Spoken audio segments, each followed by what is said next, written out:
आइए देखें क्या है आज की खबरों में। मुख्यमंत्री भूपेश बघेल का भेंट मुलाकात कार्यक्रम रामपुर विधानसभा क्षेत्र अंतर्गत चिर्रा श्यांग सहित आसपास के हजारों ग्रामीणों के लिए एक बड़ी सौगात लेकर आया। वनांचल के ग्रामीण अपने क्षेत्र में आए प्रदेश के मुखिया भूपेश बघेल को देखने और सुनने के लिए जहां सुबह से ही पहुंचे थे, वहीं मंच से मुख्यमंत्री द्वारा क्षेत्र की जनता की भावनाओं को समझते हुए एक बड़ी सौगात दी गई। इस क्षेत्र की प्रमुख मांगे कुदमुरा से श्यांग तक पक्की सड़क निर्माण की थी, जिसे मुख्यमंत्री ने पूरा कर दिया। मुख्यमंत्री ने कुदमुरा से श्यांग तक पक्की सड़क निर्माण की घोषणा के अलावा ग्राम चिर्रा एवं कुदमुरा में धान खरीदी केंद्र प्रारंभ करने, चिर्रा में सांस्कृतिक मंच और मुक्तिधाम का निर्माण, बरपाली में स्वामी आत्मानंद अंग्रेजी माध्यम स्कूल, रामपुर विधानसभा क्षेत्र में 25 देवगुड़ी का निर्माण, प्रत्येक के लिए 5-5 लाख का प्रावधान, ग्राम तरदा, केवरा द्वारी और चिर्रा के हाई स्कूलों का हायर सेकेंडरी में उन्नयन करने, कनकी ग्राम में हायर सेकेंडरी स्कूल और कुदरमाल ग्राम में हाई स्कूल भवन का निर्माण, कनकेश्वर महादेव मंदिर को पर्यटन स्थल के रूप में विकसित करने, ग्राम करतला में जिला सहकारी बैंक की शाखा खोलने, चिर्रा ग्राम में स्व सहायता समूह के लिए प्रशिक्षण भवन का निर्माण एवं रामपुर और उमरेली में नवीन महाविद्यालय प्रारंभ करने की घोषणा भी की। मुख्यमंत्री से मिली सौगातों को पाकर क्षेत्र के ग्रामीणों ने भेंट मुलाकात कार्यक्रम में तालियों की गड़गड़ाहट से उनका आभार मानते हुए धन्यवाद ज्ञापित किया। कार्यक्रम में मुख्यमंत्री के साथ विधानसभा अध्यक्ष चरणदास महंत, जिले के प्रभारी मंत्री डॉक्टर प्रेमसाय सिंह टेकाम, राजस्व मंत्री जय सिंह अग्रवाल, सांसद श्रीमती ज्योत्सना महंत, विधायक पुरुषोत्तम कंवर, मोहित केरकेट्टा सहित प्रशासन, पुलिस के अधिकारी भी मौजूद रहे। मुख्यमंत्री भूपेश बघेल ने जिले के रामपुर विधानसभा क्षेत्र के ग्राम चिर्रा में आयोजित भेंट मुलाकात कार्यक्रम में विभिन्न विकास कार्यों की सौगात दी। सीएम बघेल ने विधानसभा रामपुर क्षेत्र अंतर्गत लगभग 71 करोड़ 23 लाख से अधिक राशि के 65 विकास कार्यों का लोकार्पण, भूमि पूजन और शिलान्यास किया, जिसके अंतर्गत 44 करोड़ 33 लाख रुपए की राशि के 33 विकास कार्यों का लोकार्पण एवं 26 करोड़ 90 लाख रुपए से अधिक राशि के 32 विकास कार्यों का भूमि पूजन एवं शिलान्यास शामिल है। आज रामपुर विधानसभा में चिर्रा में रेपा का भी निरीक्षण किए और भेंट मुलाकात कार्यक्रम किए और सभी विभागों के बारे में जो योजनाएं चल रही है उसके बारे में जानकारी जो हितग्राही हैं उनसे हम लोगों ने लिया है और सभी लोग इसका लाभ उठा रहे हैं, चाहे राशन का हो, चाहे वो धान विक्रय का हो, चाहे बेरोजगारी भत्ता हो, भूमि श्रमिक न्याय योजना का हो, चाहे लघु खरीदी की बात, तेंदु पत्ता की बात हो, सभी योजनाओं का लाभ उठा रहे हैं। यहाँ जो बड़ी मांग थी कि कुदमुरा से श्यांग तक की जो सड़क है और उसकी स्वीकृति और 2 महाविद्यालय इस्लामपुर और उमरेली, 2 जगह महाविद्यालय, 3 जगह हाई स्कूल से हायर सेकेंडरी स्कूल के उन्नयन, तमाम इन साल के साथ बहुत सारे मांगे थी जिसकी मैंने घोषणा की है। पूरे देश में सबसे ज्यादा महिलाओं का विधानसभा में प्रतिशत छत्तीसगढ़ का है। किसी भी विधानसभा में इतने महिलाओं की उपस्थिति नहीं है जितना छत्तीसगढ़ में। आम जनता जान चुकी है, पहले सर्व आदिवासी समाज की बैठक में लोग इसलिए जाते थे कि समाज का है, लेकिन अब उसे राजनीतिक प्लेटफॉर्म के रूप में उपयोग कर रहे हैं। मैं नहीं समझता इसे आदिवासी स्वीकार करेंगे। तो ये है जो जितने योग्य होगा उसको टिकट मिलेगी और इसका निर्णय पार्टी हाईकमान करेगी। जहाँ तक के एडमिशन की बात है उसमें लॉटरी सिस्टम है। मैं समझता कि किसी जनप्रतिनिधि का या अधिकारियों का कोई उसमें हस्तक्षेप कर। देखिए, इससे स्पष्ट हो गया है कि ईडी भारतीय जनता पार्टी अपना हार स्वीकार कर चुकी है और ईडी के माध्यम से चुनाव लड़ना चाहती है। ईडी बूथ में नहीं खड़ा होगी। नमस्ते कोरबा न्यूज के लिए संतोष अग्रवाल के साथ अजय अग्रवाल की रिपोर्ट।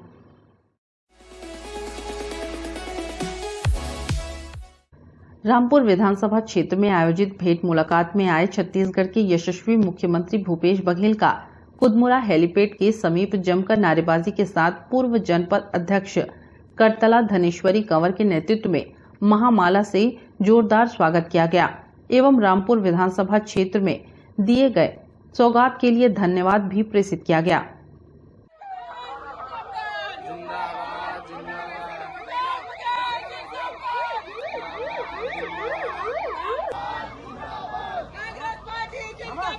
जिंदाबाद जिंदाबाद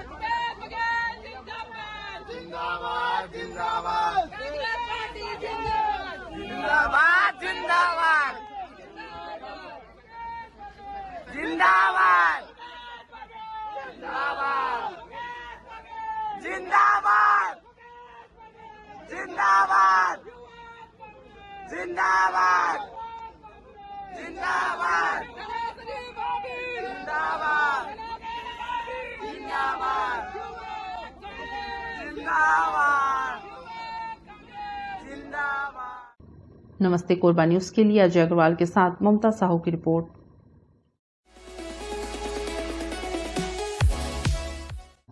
भेंट मुलाकात कार्यक्रम के तहत कोरबा के रामपुर विधानसभा क्षेत्र के ग्राम चिर्रा पहुंचे सीएम को भाजपाइयों के विरोध का सामना न करना पड़े, इसलिए पुलिस ने भाजपा युवा मोर्चा के कई पदाधिकारियों और कार्यकर्ताओं को घर से उठाकर थाना ले आई। पुलिस की कार्रवाई से भाजपा नेताओं में जमकर आक्रोश देखने को मिला। पुलिस ने पार्टी के युवा नेता पंकज सोनी के साथ ही अन्य कार्यकर्ताओं को घंटों तक थाने में बिठाकर रखा। भाजपा के जिला अध्यक्ष राजीव सिंह को जब इस बात की जानकारी हुई तब वे थाना पहुंचे और पुलिस के सामने अपना विरोध दर्ज कराया। मीडिया से चर्चा के दौरान उन्होंने कहा कि कांग्रेस सरकार में विकास का कोई काम नहीं हुआ है, इस कारण कांग्रेसियों को डर था कि भाजपाई सीएम के सामने उनकी कलई न खोल दे। यही वजह है कि उनके इशारे पर भाजपा के साथ ही कांग्रेस के जनपद सदस्य को भी हिरासत में ले लिया गया।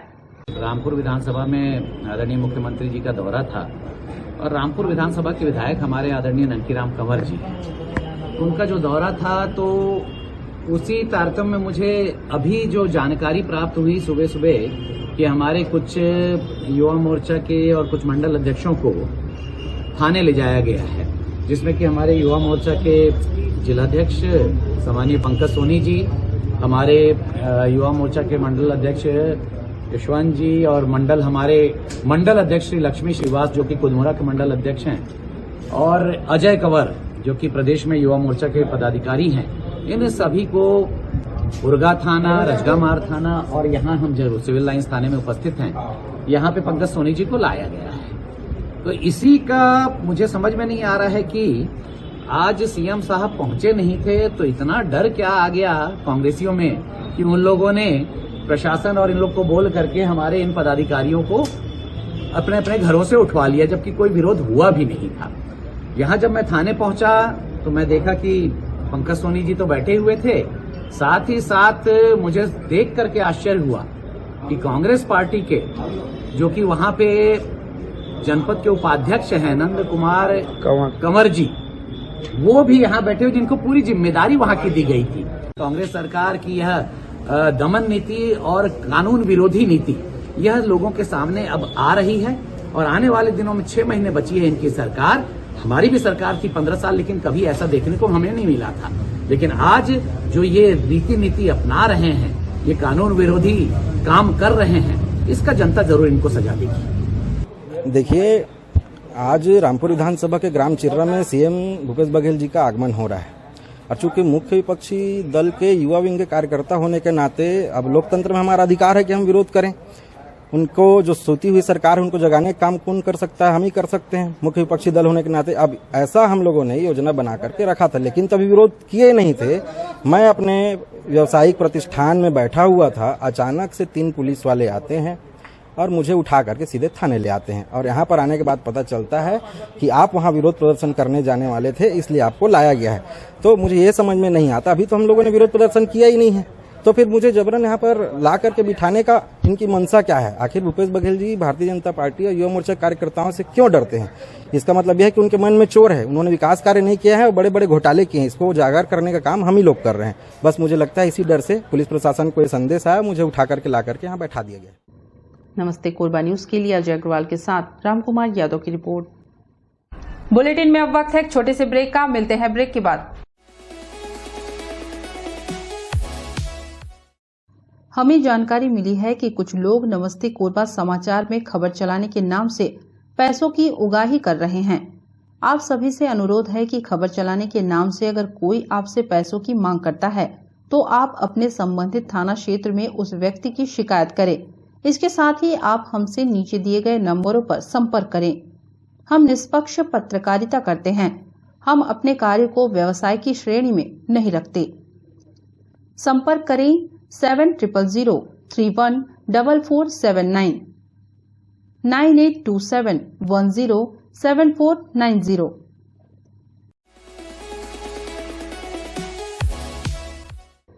छत्तीसगढ़ में भले ही भूपेश बघेल सरकार स्वास्थ्य सुविधाओं में इजाफा कर रही है, लोगों को घर घर और गली मोहल्लों तक मेडिकल सुविधा पहुंचा रही है, लेकिन कई लापरवाहियों के कारण सभी योजनाओं को पलीता लग रहा है। ऐसा ही एक मामला देखने को मिला कोरबा जिले में, जहां लापरवाह स्टाफ के कारण महिला का पेड़ के नीचे प्रसव कराना पड़ा।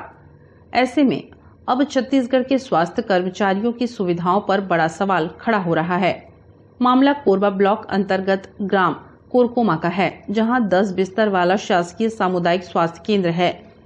रविवार की शाम दरगाह निवासी धन सिंह कंवर अपनी प्रसूता पत्नी को डिलीवरी के लिए कोरकोमा अस्पताल लेकर पहुंचा था, लेकिन अस्पताल में नर्सिंग स्टाफ की गैर मौजूदगी रही। अस्पताल में ताला लटका मिला। फोन करने पर किसी ने रिसीव नहीं किया, न ही किसी ने मैसेज करने के बाद भी उसका कोई जवाब दिया। जब किसी से संपर्क नहीं हो पाया तो परिजनों ने देरी न करते हुए गर्भवती महिला का प्रसव पेड़ के नीचे ही कराया।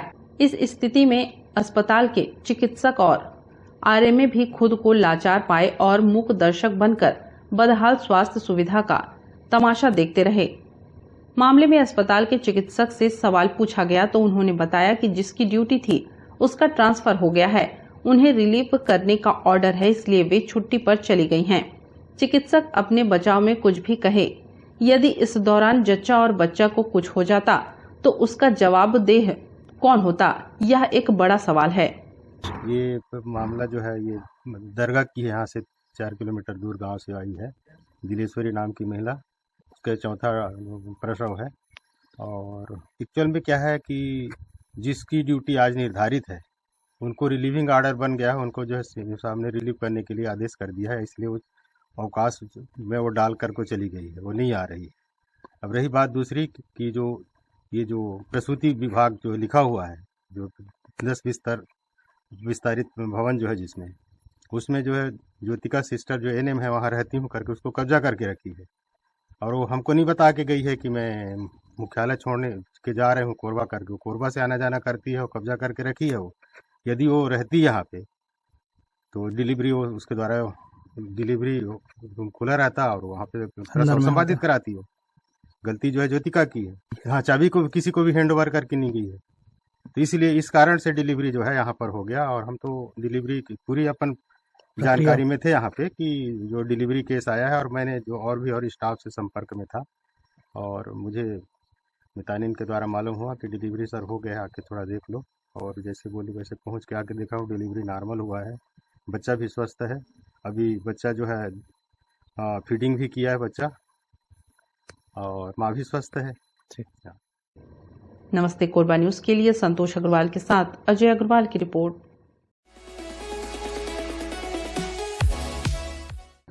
कोरबा में सिटी बस परिवहन सुविधा का लाभ यात्रियों को नहीं लेने दिया जा रहा है। पहले निजी बस और अब ऑटो चालक लगातार इसको अपना निशाना बना रहे हैं। कई बार तो यात्रियों को सिटी बस से उतारकर जबरन ऑटो में बैठाया जा रहा है। पिछले कुछ दिनों से चला आ रहा ये विवाद अब हिंसक झड़प में बदलता जा रहा है।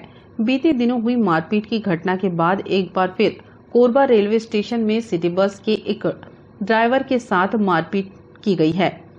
बताया जा रहा है कि हमलावर ऑटो चालक 40-50 की संख्या में थे, जिन्होंने आते ही सिटी बस में तोड़फोड़ करने के साथ ही ड्राइवर के साथ मारपीट किया।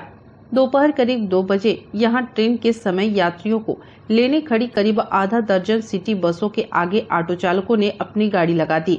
इसके बावजूद यात्री सिटी बस में सवार हो गए।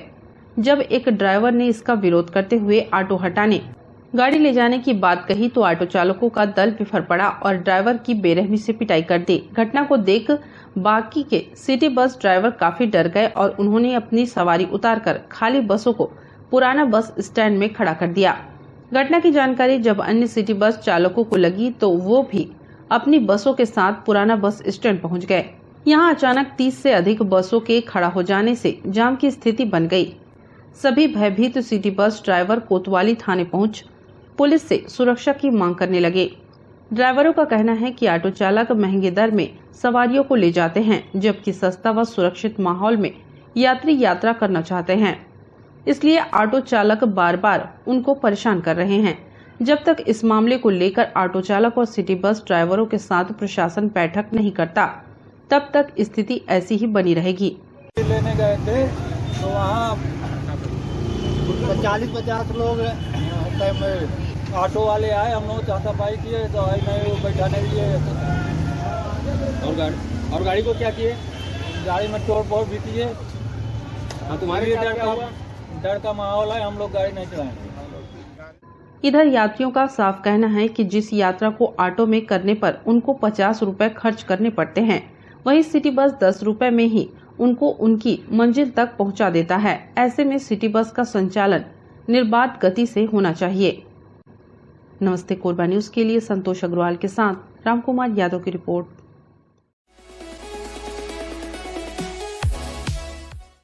कोरबा में जिस तरह से भीषण गर्मी पड़ रही है, उससे राहत पाने लोग तरह तरह के जतन कर रहे हैं। आर्थिक रूप से सक्षम लोग जहां बाहर घूमने जा रहे हैं, वहीं गरीब व मध्यम वर्गीय लोग विवेकानंद उद्यान स्थित वेब पुल का मजा लेकर गर्मी से राहत पाना चाह रहे हैं। वेब पुल में उमड़ रही लोगों की भीड़ का बेजा फायदा उठाते हुए निगम के कर्मी टिकट की फोटोकॉपी कर उसे कम दर पर बेचकर जहां अपनी जेबों को गर्म कर रहे हैं, वहीं निगम को भी चूना लगा रहे हैं। रविवार का दिन होने के कारण विवेकानंद उद्यान में लोगों की भारी भीड़ देखने को मिली, जहां निगम का एक कर्मचारी फर्जी टिकट की बिक्री कर आर्थिक लाभ कमाते हुए देखा गया। मीडिया कर्मियों की नजर जब उस पर पड़ी, तब वह खुद ही उनकी वीडियो बनाने लगा। मीडिया कर्मियों ने जब उससे जवाब तलब किया तो वह भागने लगा। कोरबा में महानगरों की तर्ज पर वाटर पार्क की सुविधा नहीं है। यही वजह है कि निगम ने विवेकानंद उद्यान में ही वाटर पार्क की तर्ज पर वेब पुल की सुविधा लोगों के लिए प्रदान की है, जहां गर्मी से राहत पाने लोगों का जनसैलाब उमड़ रहा है। लोगों की उमड़ती भीड़ को देखते हुए निगम के कुछ कर्मी अपनी स्वार्थ सिद्धि में लगे हुए हैं। इससे न केवल भ्रष्टाचार को बढ़ावा मिल रहा है, बल्कि निगम को भी आर्थिक क्षति उठानी पड़ रही है। ऐसे लोगों के खिलाफ निगम को कार्रवाई करने की जरूरत है, ताकि वे दोबारा इस तरह की हरकत करने से पहले कई बार सोचे। नमस्ते कोरबा न्यूज के लिए संतोष अग्रवाल के साथ अजय अग्रवाल की रिपोर्ट। न्यूज के इस बुलेटिन में बस इतना ही। न्यूज अपडेट के लिए जुड़े रहे हमारे YouTube channel, Facebook, Telegram, Instagram, Twitter को सब्सक्राइब, लाइक, कमेंट करना ना भूले। नमस्कार।